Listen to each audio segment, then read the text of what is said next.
Ora koutou, my name is Dr. Michael Harvey, and today I want to share an exciting case study of how AI is reshaping at least physics in our semi-rural boys' school here in Aotearoa, New Zealand. So our school serves a diverse community. It's around 17% Māori, 10% Pacifica, 5% Filipino, and 2% Colombian. And we are in a town of around 28,000 people, known for its wealth in the wine industry in particular, but also facing some socio-economic challenges. Rugby binds our community together, but education needs to do the same, I feel. So for many of our boys, traditional learning methods haven't always worked. So we asked, well also I kind of asked myself, how can AI help us to create more independent learners? How can it support students who struggle with physics concepts and the academic language that's also required to explain them? I developed, in conjunction with another teacher, was an AI tutoring model. So we basically began testing chatbots like OpenAI models and Google Notebook LM to provide personalized feedback. And here's how it worked. So essentially the students interact with small language models created by us, the teachers, and then the AI analyzes their responses and provides structured feedback.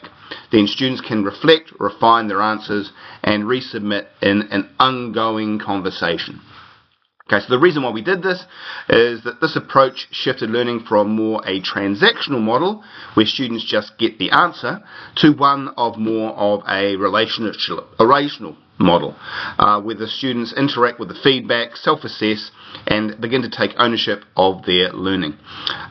It's also a game changer for boys who typically struggle with academic language, as AI helps scaffold explanations and build their confidence in the subject. So currently, as I've mentioned, 2 out of our 3 physics teachers have adopted this particular approach, which is pushing the boundaries, and even being competitive as I am, I'm competing with the other teacher to see which model works best. AI isn't perfect, I'm never making that claim, but we've learnt that the chatbot's understanding of physics concept is only as good as the prompts that we use.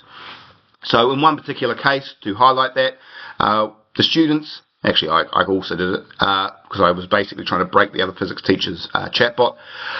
We broke the AI with a level 3 physics question about forces, in particular vectors, because the AI itself couldn't grasp directions like up and down or left and right in a way that really matched real world physics. So this, I think, illustrated an important lesson. AI is a tool, not a replacement for critical thinking. Okay, so it works well when students are trained in prompt engineering, but also I think staff members who are developing these chatbots, and that in terms of the prompt engineering from the student perspective, being able to structure their questions to get the best responses. Without this, AI can produce errors, garbage in, garbage out, which can lead to misconceptions rather than clarity.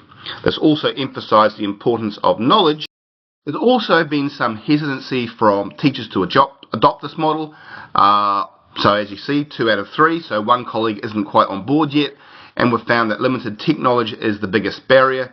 So getting teachers into the right mindset, seeing AI as a partner rather than the real threat, is a crucial step. What's exciting has been how students' relationships with learning is beginning to shift.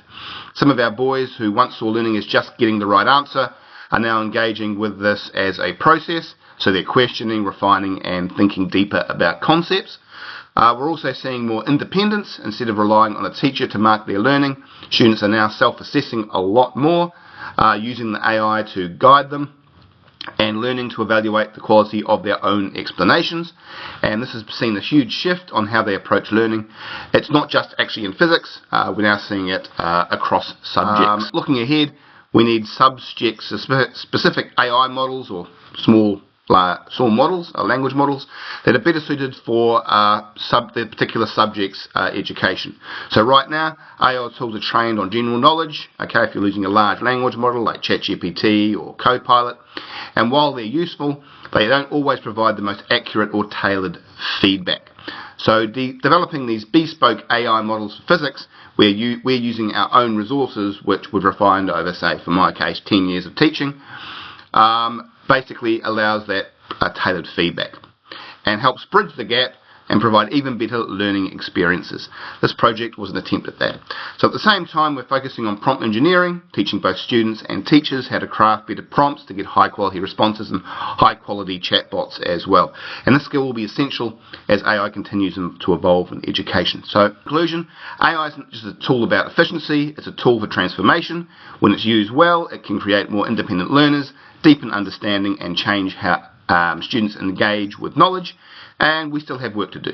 There are challenges with teacher hesitancy, model accuracy and technology access, so equity issues around that, but as a shift we're seeing from passive learning to active engagement, it'll be worth it. So, mā te whiretahi ki whakatutuki e ngā pūmanawa. Through collaboration we can achieve great things. So, ngā mihi and thanks for listening.